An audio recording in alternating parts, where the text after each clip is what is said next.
Bismillahirrahmanirrahim. Assalamualaikum warahmatullahi wabarakatuh.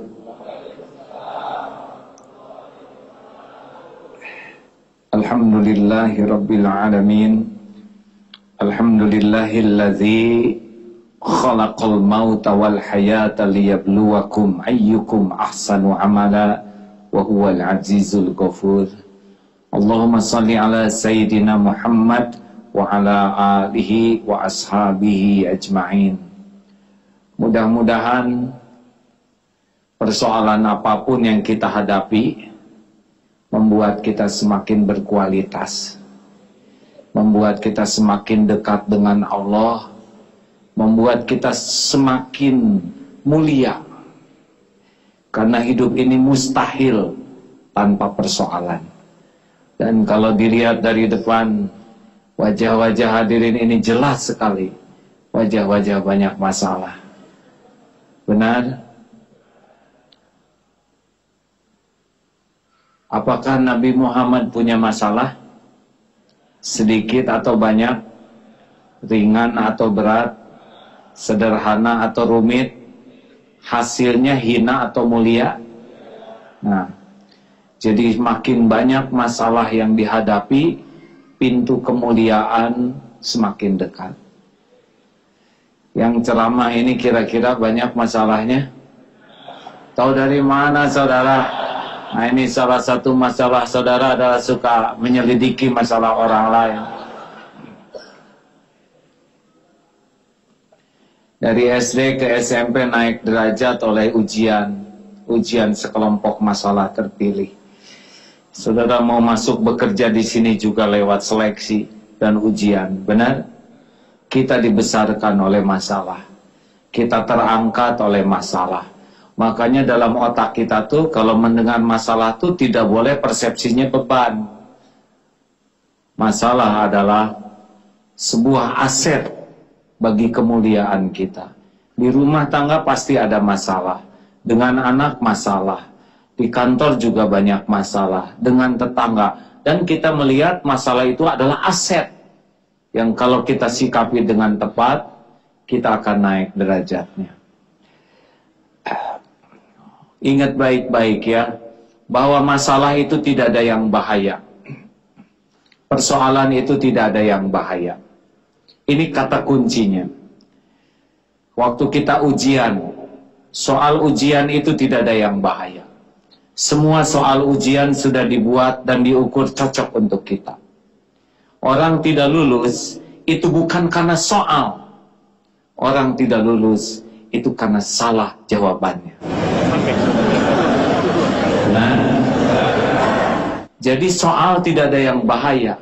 Yang membahayakan adalah salah menjawabnya, salah menyikapinya. Jadi kalau kita menderita dalam hidup ini, pasti bukan karena persoalan, tapi karena kita salah menyikapinya. Mau lari kemanapun pasti masalah. Tapi bagi orang yang benar, sistem menghadapi masalahnya beres tuh, naik terus derajatnya. Persoalan di rumah menaikkan derajatnya, persoalan di kantor naik, persoalan masalah uang, masalah kesehatan naik terus. Karena dia benar menyikapinya. Mau tahu rahasianya? Nah ini saudara, masalah selanjutnya. Kalau udah dengar rahasia tuh mau tahu aja. Begini, tapi ini rahasia penting ya. Jadi kita sengsara itu sebetulnya bukan karena masalah, tapi karena salah menyikapi masalah. Kata kunci terbesar mengapa kita salah menyikapi masalah adalah kita berusaha menyelesaikannya sendiri. Padahal Nabi Muhammad SAW, kalau mendengar sholawat, Nabi Muhammad disebut bersolawat ya. Nabi Muhammad SAW itu selalu berdoa seperti ini. Padahal beliau pintar luar biasa, ilmunya sangat luas tiada bandingannya. Tapi beliau selalu berdoa begini, Ya Hayyu Ya Qayyum birahmatika astaghits wa aslih li sya'ni kullah wa la takilni ila nafsi tarfata ain. Duhai Allah, wahai yang maha hidup, wahai yang berdiri sendiri mengurus terus menerus segala-galanya, dengan rahmat-Mu tolong saya, perbaiki urusan saya ya Allah seluruhnya, semuanya, dan jangan serahkan kepada saya tarfata ainin, walaupun sekejap mata. Ini kuncinya. Jadi Rasulullah itu apapun yang dihadapi selalu ingin ditolong Allah dan menyerahkan urusan sepenuhnya ke Allah, sehingga Allah membimbing pikirannya, membimbing lisannya, membimbing sikapnya, membimbing hatinya, mendapatkan solusi terbaik. Jadi kalau Bapak Ibu stres, itu pasti sebabnya sederhana.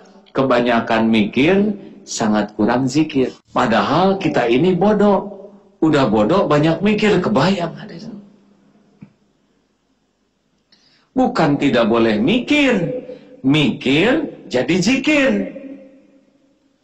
Ingat rezeki, ingat Allah pembagi rizki. Ingat anak, ingat Allah yang menciptakan dan mengurus anak. Ingat keperluan, ingat Allah yang menciptakan keperluan kita dan yang mencukupi keperluan kita. Ingat calon jodoh, ingat Allah yang mengatur lalu lintas perjodohan, menanamkan setiap cinta di hati, dan satu-satunya penguasa takdir. Ingat BBM mau naik, ingat Allah penguasa semua rezeki. BBM naik, nggak ngepek kalau Allah ngasih ke kita, benar? BBM nggak naik, seperti sekarang belum naik, kalau sudah sengsara, mah sengsara aja duluan ya. Ada yang belum punya jodoh di sini? Ada. Semakin ingat jodoh, semakin stres. Harusnya ingat jodoh, langsung ingat Allah yang membulak-balik setiap hati. Benar? Tapi kita enggak nyambung ke Allah. Makanya mogok, karena kita prosedur awalnya sudah salah. Jadi kesimpulan awal, kenapa kita sengsara, kenapa kita stres, karena kita adalah sok tahu ngurus segala urusan sendiri. Udah bodoh, dipikirin terus, ya makin stres. Udah lemah, sok kuat, pasti stres. Udah enggak punya, sok kaya, pasti menderita. Jadi sekarang mah, mikir, langsung zikir. Nanti dari mana? Fadkuruni adzkurkum. Kita mikir, lalu ingat ke Allah, Allah ingat ke kita spesial. Nanti kalau Allah fadkuruni adzkurkum, Allah langsung menanamkan di sini tenang. Tenang tuh gak bisa dibeli. Walaupun di sini bangunan banyak, gak kebeli tenang. Ya, karena tenang itu milik Allah. Huwaladzi anzala sakinah fi qulubil mu'minin. Dialah Allah yang menanamkan sakinah di hati orang. Jadi kalau ibu-ibu nih ya, misalkan yang udah nikah, mengharapkan dibahagiakan oleh suami, pasti stres. Karena suami ibu boro-boro ngebahagiain istrinya, dia sendiri nggak bahagia ya. Allah. Benar. Ini kan wajah-wajah kurang bahagia.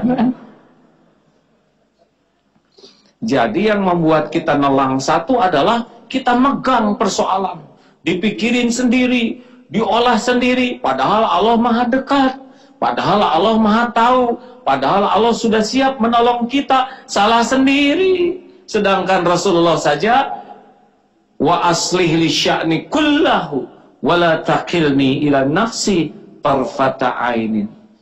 Sudah apa belum doanya? Belum. Itu masalah selanjutnya.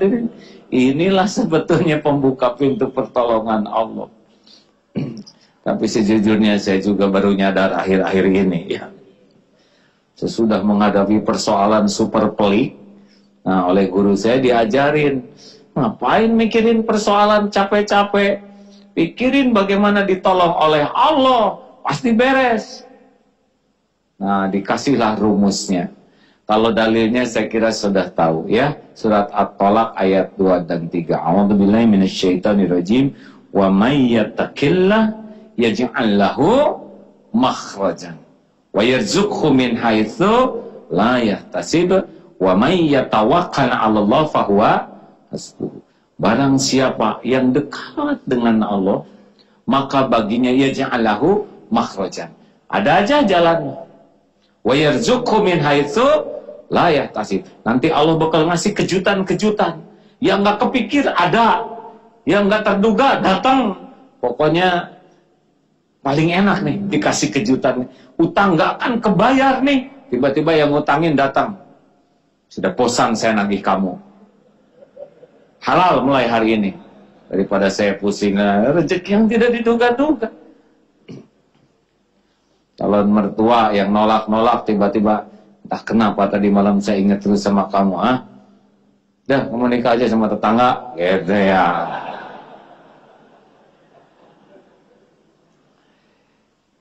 Wa may yatawakkal 'ala Allah fahuwa hasbuh.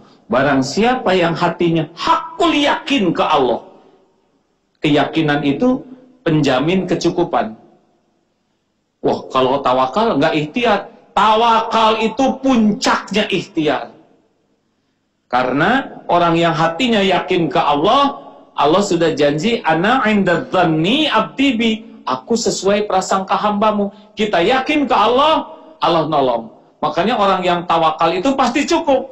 Dicukupkan ilmunya, dicukupkan dibimbing, ketemu dengan si fulan, kurang modal, digerakkan ini ada, pokoknya diatur. Karena semua makhluk dalam kekuasaan Allah dan semua urusan juga dalam genggaman Allah. Udah paling enak.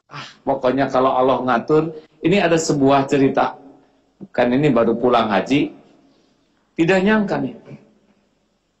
Jadi suatu saat katanya ada ibu-ibu mau haji. Nah, ibu mau haji, mau apa?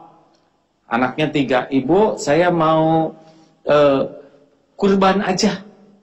Wah, bagus kata ibunya. Baik. Tapi saya punya permintaan. Apa? Tolong kurbannya dititipkan ke Aagim. Hah? Kata si ibu. Aagim? Ibu mah cuma lihat di TV. Ibu belum pernah ketemu dan gak tahu di mana ketemunya. Tambahan ibu mau haji. Ini permintaan gak masuk di akal. 3 hari sebelum lebaran haji di Mekah, alhamdulillah saya ceramah tuh di sebuah masjid. Selesai ceramah datang ibu-ibu. Kayak mimpi. Kenapa bu? Anak saya mau titip kurban ke AA. Saya di sini ketemu, nggak nyangka. Mekah segitu luasnya dan saya nggak tahu lagi AA haji. Bawa $600. Jadi itu kalau Allah mau ngatur ya, diatur sedemikian rupa, waktunya sama, di masjid ketemu. Beres kalau Allah mau ngatur. Benar? Pernah dengar cerita yang kisah nyata di Pakistan? Ada seorang dokter terkenal di Pakistan. Maaf saya lupa namanya, tapi cerita ini sudah mutawatir, banyak di internet. Beliau mau konferensi, ternyata terjadi kerusakan pesawat, sehingga diganti dengan kendaraan darat. Di jalan ternyata badai, hujan deras, sehingga gelap dan tersesat, sehingga harus bertanya ke sebuah rumah di kampung. Ibu yang menerima itu baik hati menyuguhi dalam perjalanan itu, karena sudah larut malam. Nah, selesai menyuguhi, ibu itu ngurus cucunya yang sakit parah. Ditanya oleh tamunya ini siapa? Ini cucu. Kenapa nggak diobati? Kami ini orang kampung. Saya cuma doa saja, karena katanya yang bisa ngobatin ini ada di kota.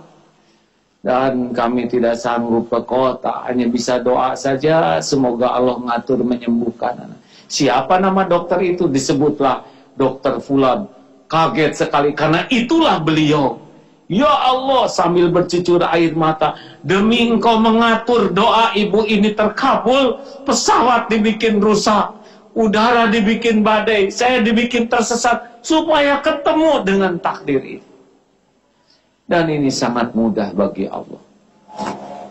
Bagi yang yakin, ana inda dzanni abdi bi, aku sesuai dengan prasangka hambaku. Baik, kita kasih rumus saja supaya lebih mudah ya. Rumusnya rumus 5 us supaya hidup Allah yang urus. Apa rumusnya? 5 us supaya Allah yang ngurus. Syarat yang pertama, hati harus tulus. Apa? Yang kedua, ibadah harus bagus. Yang ketiga, hidup harus lurus. Apalin, karena ini hadiahnya umroh sama-sama ya.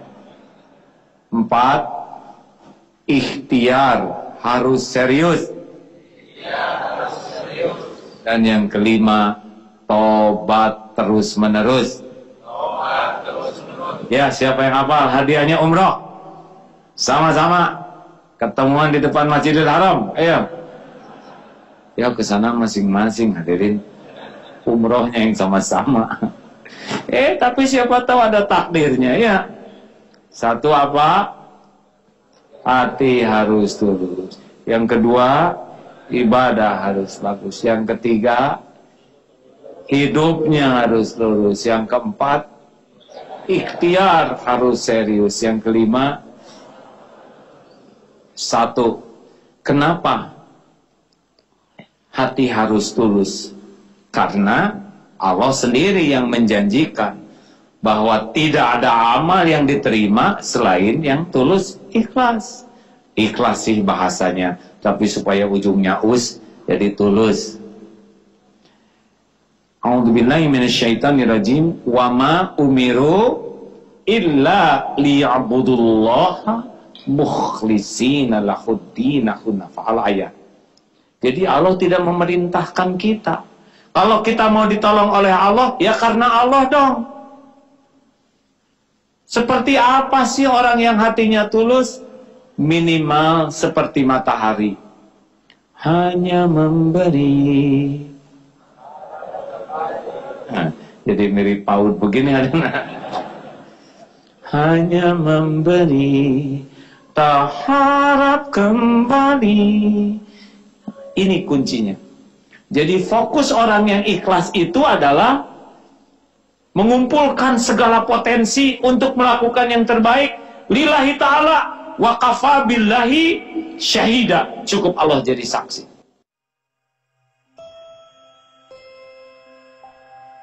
A'udzubillahi minasyaitonirrajim. Wa ma umiru illa liya'budullaha mukhlishina lahuddina hunafa'al ayat. Jadi Allah tidak memerintahkan kita. Kalau kita mau ditolong oleh Allah, ya karena Allah dong. Seperti apa sih orang yang hatinya tulus? Minimal seperti matahari. Hanya memberi. Jadi mirip PAUD begini adanya. Hanya memberi, tak harap kembali. Ini kuncinya. Jadi fokus orang yang ikhlas itu adalah mengumpulkan segala potensi untuk melakukan yang terbaik lillahi ta'ala wa kafa billahi syahida. Cukup Allah jadi saksi. Ada orang, nggak ada orang, Allah ada tidak? Jawab hadirin. Ada orang, tidak ada orang, Allah ada tidak? Orang lihat, orang tidak lihat, Allah lihat tidak? Orang muji, orang nyaci, kalau kita berbuat baik ikhlas, Allah suka tidak? Wes, makin hilang dari hati kita berharap kepada makhluk, makin dekat dengan keikhlasan. Makin kuat kita berharap dari makhluk dan takut ke makhluk, makin susah ikhlas. Yang menciptakan kita siapa? Yang menjamin rezeki kita siapa? Yang ngangkat derajat siapa? Yang ngasih pahala siapa? Yang punya sorga siapa? Kalau gitu ngapain kita cari muka manusia? Bener? Sama-sama nebeng. Ini kan wajah-wajah nebeng ya, termasuk wajah ini. Udah Ibu, Bu, jangan banyak berharap dari suami. Makin ingin dihargai suami, makin ingin dihormati suami, makin ingin disayangi suami, makin ingin dikagumi suami, makin sering sakit hati. Serius? Coba periksa. Bukan tidak boleh sayang, bukan tidak boleh berharap, tapi siapa yang ngebolak-balik hati suami? Silakan dandan stakar kebek, enggak ngepek, enggak ngepek. Dah hati mah nggak bisa dibeli dandanan, benar? Dandanan itu topeng, silakan pakai lipstik mahal, enggak ngepek. Kalau bibirnya bawel, ya.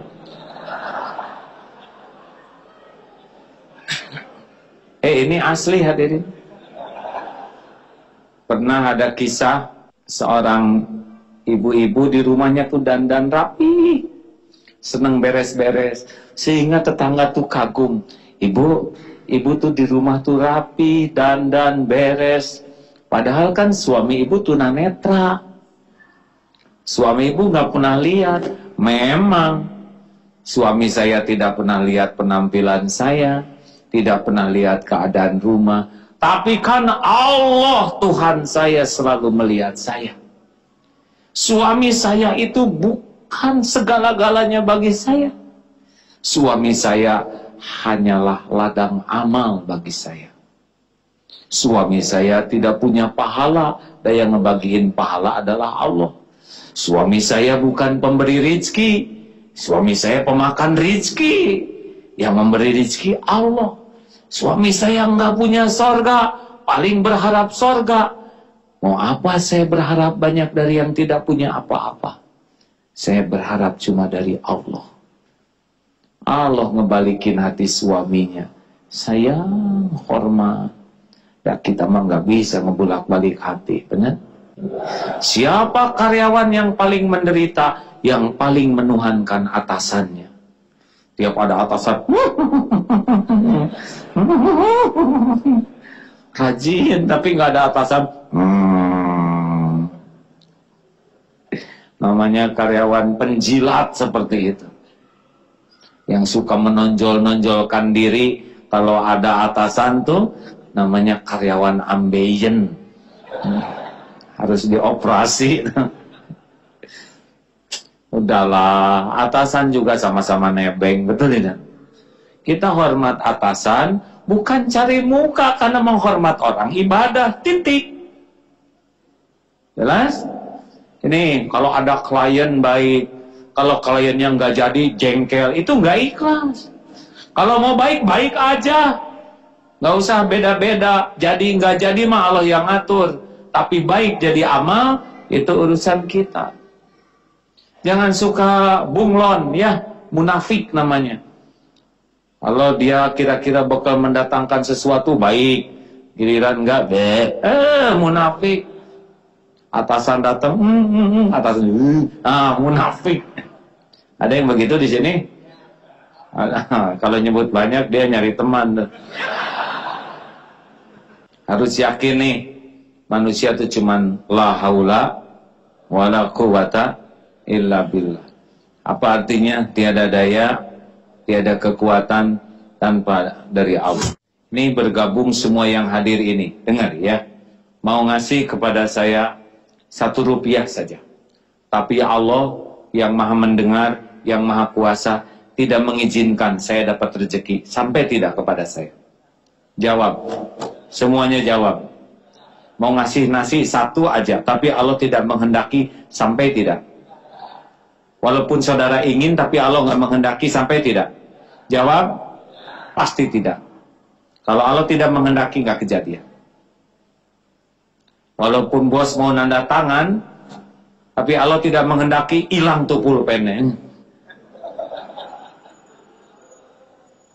Sebaliknya, sekarang mau mencelakakan. Nih semua yang hadir di sini, plus jin yang ikut dengar juga.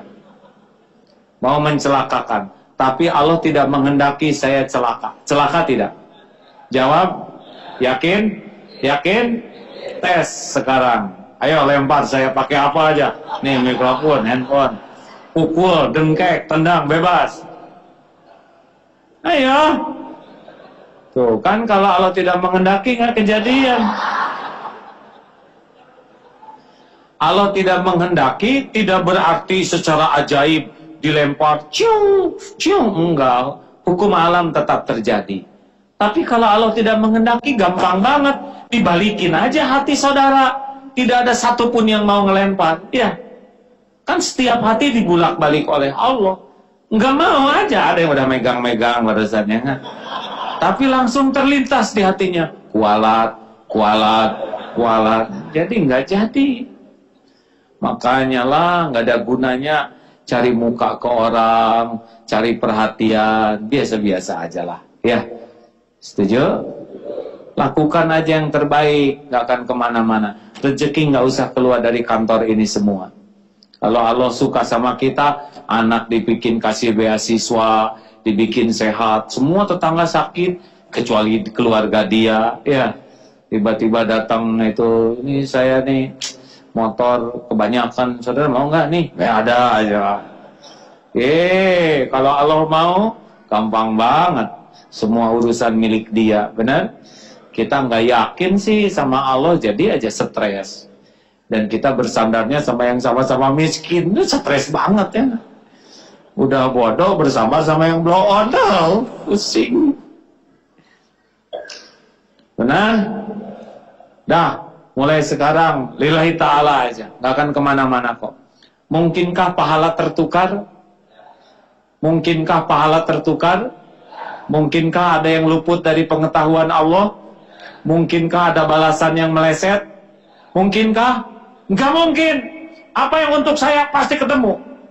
Nggak ada yang bisa ngambil apa yang diberikan Allah ke saya. Apa yang untuk saudara pasti ke saudara. Tadi saya lihat botol banyak di sini. Iya. Dasar bukan rezeki saya. Pada pindah. Udah sering saya disuguhin kayak gitu, Pak. Ini masih mending cuman botol. Pernah suatu saat sedang ceramah, weh, ada buah-buahan di sini, Pak. Ada buah naga, jeruk, sirsak, anggur, apel. Saya pas lihat kayak gitu aja, udah yakin nih, ini pasti bukan rezeki saya. Ya saya kapan makannya, deh.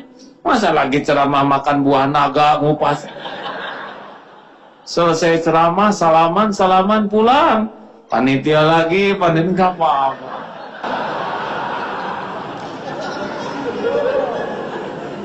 Satu apa? Hati harus. Dua, ibadah harus bagus. Jadi gini ya, Allah tuh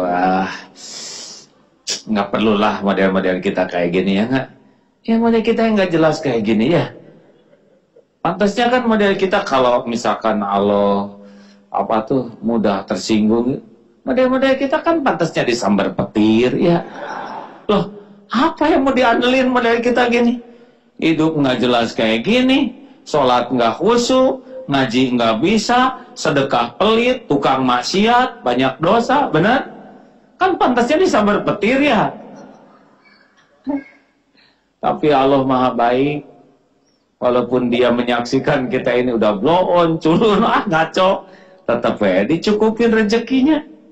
Kasih makan tiap hari, kasih minum gak pernah lupa, jantung didetakkan, udara gratis, ya aib ditutup, maksiat orang lain gak ada yang tahu, tetap dihargai karena kemurahan Allah. Allah cuma minta satu aja, ibadah yang benar. Coba sholat juga cuma minta 5 kali sehari, 5 kali 5 menit, 25 menit banding 24 jam, 1 banding 48, 1 bagian untuk Allah, itu pun buat kita juga, yang 47 diberesin Allah.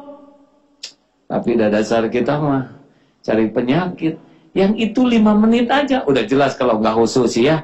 Nih, kalau punya pembantu di rumah kayak gini, Bibi, apa sih Bu? Manggil-manggil melulu, baru manggil, sekarang manggil lagi. Sore-sore, Bi, nggak bisa lihat orang istirahat. Maghrib, Bi, aduh, lagi malam, Bibi, lagi rame-ramenya TV, manggil. Pagi-pagi, Bibi, lagi anak tidur. Digimanain pembantu kayak gitu kan? Pecat. Hayya 'alas shalah. Waduh juga dulu dasar lagi. Sebut. Hayya 'alas shalah. TV lagi rame, Isa lagi. Hayya 'alal falah. Sekarang subuh tuh makin pagi, nggak jelas gini.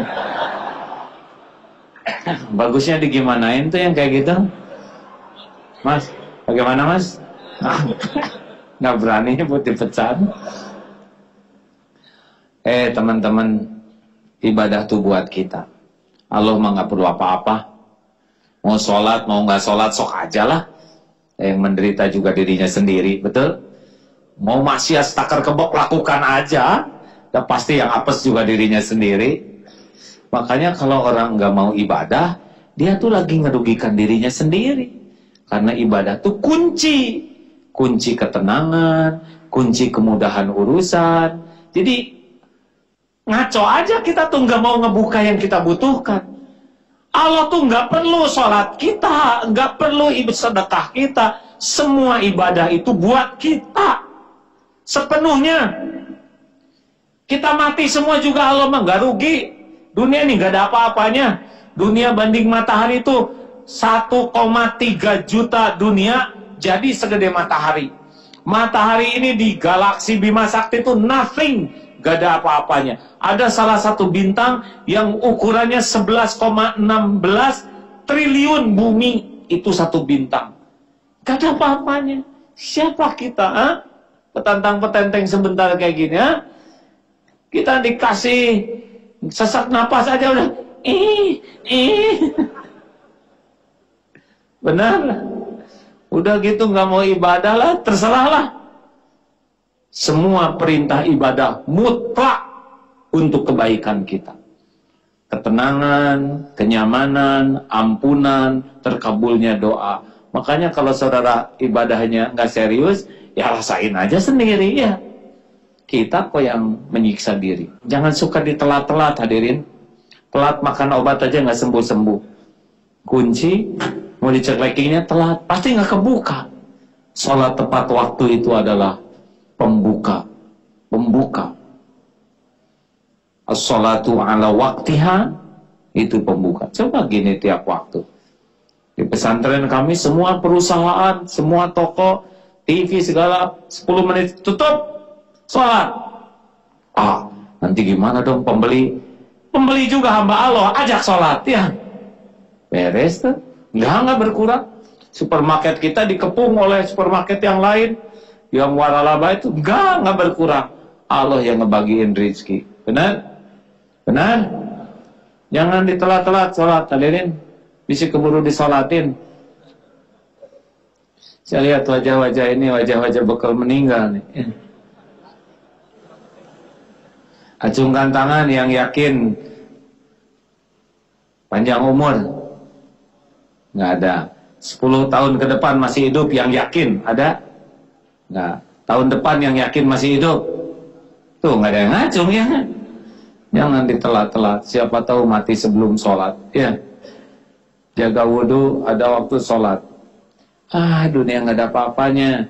Kalau orang nggak sholat, udah, mau sedekah sebanyak apapun, mau haji, mau nggak diterima. Karena pertanyaan pertamanya adalah sholat. Pertanyaan pertama di kubur itu sholat. Itu tara sholat lewat. Tapi suka sedekah lewat. Karena pilar utamanya adalah sholat. Dan sholat buat kita sendiri. 3. Apa? Hidup harus lurus. Ihdinas siratal mustaqim. Mas, hidup mas sederhana sebetulnya. Gini rumusnya. Allah suka, lakukan. Allah tidak suka, tinggalkan. Nah, apa? Beres. Karena semua yang Allah suka, itu pasti bikin bahagia buat kita. Asli. Dan semua yang Allah tidak suka, itu pasti bikin nelangsa buat kita. Allah tuh nggak menyukai sesuatu kecuali pasti yang baik buat kita. Dan Allah tidak melarang kecuali yang buruk buat kita. Coba jujur dan yang ngebohong. Bekal bahagia mana? Yang jujur atau yang bohong? Jawab. Asal jujur ikhlas enak. Kan ada jujur palsu ya. Yang jujur supaya dianggap orang jujur. Ada yang jujur supaya dianggap pengusaha jujur. Ada yang jujur supaya naik karir. Nah, itu mah jujur kelas rendah. Kita mah jujur. Kenapa kamu jujur? Ya karena Allah suka sama orang jujur. Baik, kita kasih rumus saja supaya lebih mudah ya. Rumus 5 us supaya hidup Allah yang urus. 1. Kalau hidup ingin Allah yang urus, syarat yang pertama, hati harus tulus. Apa? Yang kedua, ibadah harus bagus. Yang ketiga, hidup harus lurus. Gini rumusnya. Allah suka, lakukan. Allah tidak suka, tinggalkan. Nah, apa? Beres. Coba jujur dan yang ngebohong. Bekal bahagia mana? Yang jujur atau yang bohong? Jawab. Asal jujur ikhlas enak. Kan ada jujur palsu ya. Yang jujur supaya dianggap orang jujur. Kita mah jujur. Kenapa kamu jujur?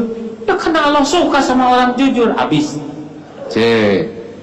Ngomongin orang. Allah suka enggak yang suka gosip-gosipan? Lihat wajah penggosip tuh wajahnya. Saya suka lihat. Sudah sekarang kita. Kenapa orang ngomongnya kayak gitu? Tapi kalau kita cerita kebaikan orang enak. Gak nyangka ya, orang itu dermawan, baik banget. Masa saya pada cuman pinjem pensil, dikasih handphone? Setiap kali kita menceritakan kebaikan orang, hati itu bahagia. Setiap kali kita ngomongin orang, hati nggak enak. Jadi udah berhenti, jangan suka ngomongin orang, ya. Kecuali yang benar, baik, manfaat. Enak hadirin. Coba rokok. Kira-kira Allah suka nggak tuh sama yang merokok? Jawab. Ada yang nggak jawab nih? Gini, rokok ciptaan Allah juga, madu ciptaan Allah. Tapi kalau yang Allah sukai di antara yang Dia ciptakan pasti berkah. Madu menyehatkan badan, metabolisme tubuh menjadi prima, antibakteri, antioksidan yang kuat, awet muda. Madu sumber vitalitas. Rokok menyebabkan kanker, serangan jantung, impoten, gangguan kehamilan dan janin. Ini makhluk apa? Gak ada yang benar jawabannya, apalagi yang terakhir membunuhmu, ya kan? Makanya saya heran lihat yang ngerokok tuh, dia tuh bisa baca nggak ya? Dari segi wajah ya, tolong perhatikan wajah-wajah perokok ya, nggak pernah kelihatan merokok bahagia tuh nggak. Coba lihat tuh, yang di pojok-pojok gitu ya, yang di tangga. Saya kadang-kadang lihat ini orang kapan bahagianya ya. Belum lagi asapnya, asap keluar kemana-mana. Nggak semua orang ridho dapat asap tuh. Nggak ridho, aduh bau rokok, dan dia asma. Ya Allah, asma saya kumat gara-gara dia. Saya nggak ridho, ya Allah. Buatlah dia dililit utang. Ambeien, paling gata. Udah. Makanya rata-rata para perokok tuh bermasalah hidupnya. Kenapa saudara ketawanya kayak menjiwai gini? Berhentilah daripada ngerusak diri, ngerusak orang. Belajar agama, tahu yang Allah sukai. Allah suka kita sedekah. Barang siapa yang berdoa, a'udzu bikalimatillahi ta'ala min syarri ma khalaq, 3 kali pada subuh. Itu dijamin tuh sampai asar nggak ada yang akan bisa makhluk yang mencelakakan kita. Kita tahu itu doa disukai Allah, nggak keluar itu doanya. Jadi aja anjing juga minat nih, betis minat man. Jadi aja anjing batu kena betis kita. Ada orang lempar-lempar beledak ke sini, habis nggak dipasang itu doanya. Ya, barang siapa yang pada subuh sedekah itu Allah suka tuh. Allah gerakan malaikat mendoakan sehingga terbuka kemudahan, bala terhalang, rezeki terbuka, hati tenang. Tapi dah kita nggak sedekah, jadi kita banyak rugi tuh karena kita nggak tahu apa yang Allah sukai. Betul? Nih ada rumus sederhana. Barang siapa, ini Imam Ibnu Qayyim ya, barang siapa yang tidak menyibukkan dirinya dengan kebaikan, pasti dia akan sibuk dengan kejelekan. Ayo belajar agama, intinya cari tahu yang Allah sukai, lakukan, sana menyenangkan. Allah tidak suka, tinggalkan. 4, apa? 1 apa?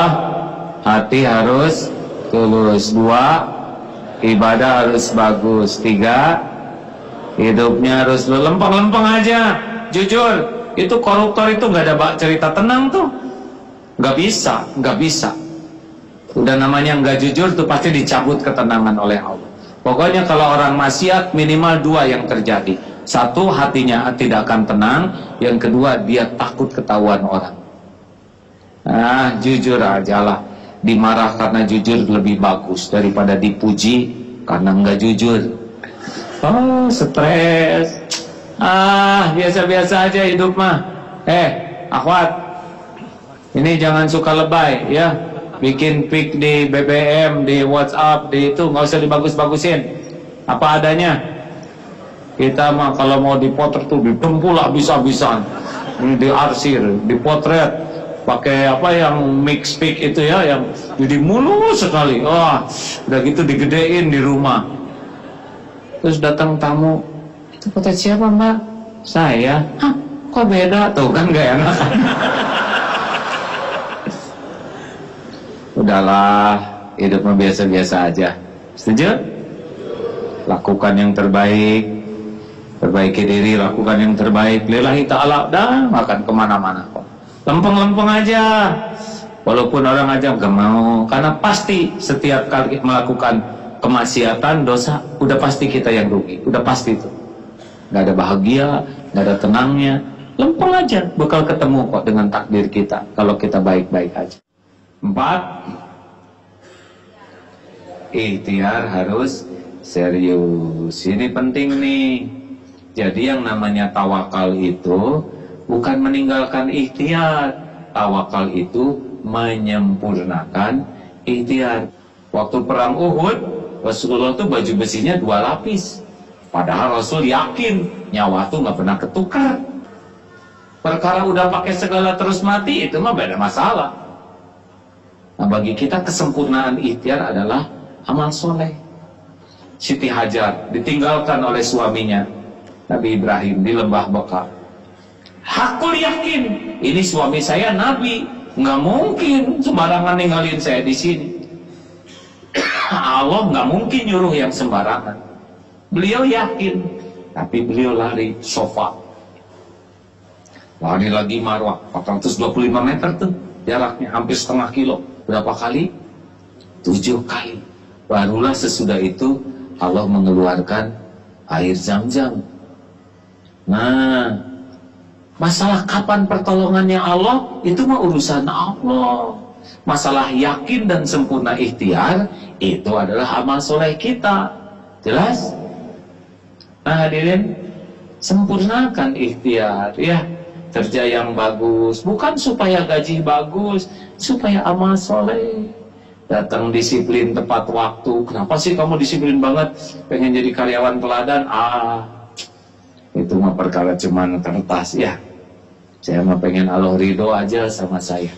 Kalau Allah udah suka, diberesin urusan ya. Anak dibikin baik, dibikin urusan tenang.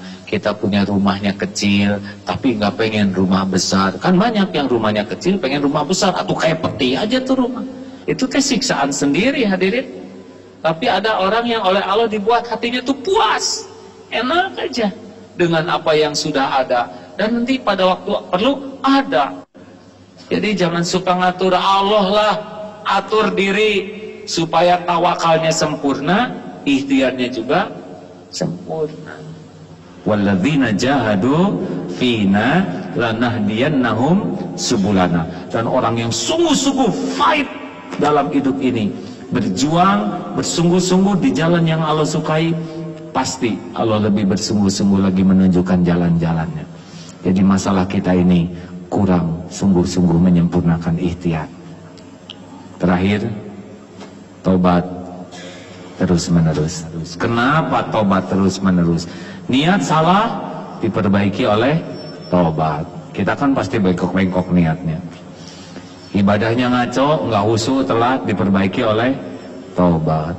Kelakuan kita tidak bagus, banyak maksiat, direvisi oleh tobat. Ikhtiar kita banyak bolongnya, malas, diperbaiki tobat. Makanya orang yang tobat terus-menerus itulah yang akan banyak mendapat pertolongan Allah. An-lazimal istighfar, barang siapa yang melazimkan tobat, ja'alallahu lahu min kulli hamin farajan. Satu, hatinya dari galau sempit bakal dibuka. Ini kalau bapak rajin istighfar. Yang kedua, wa min kulli doikin makhrajan, Allah akan kasih jalan keluar permasalahan. Yang ketiga, wa razaqahu min haitsu la yahtasib, Allah akan berikan kejutan-kejutan yang tidak diduga-duga. Istighfar. Kalau Qurannya surat Nuh ayat 10. Nanti saudara bisa buka.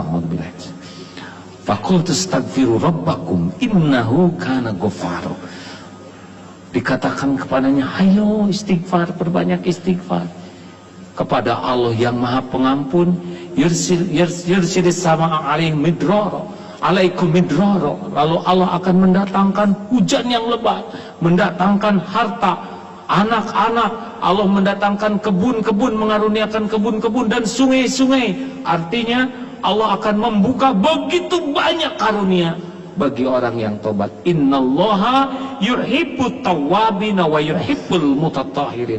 Sesungguhnya Allah sangat mencintai orang yang tobat dan mensucikan diri. Jadi bukan orang yang tanpa dosa yang Allah suka, itu adalah orang yang banyak tobat.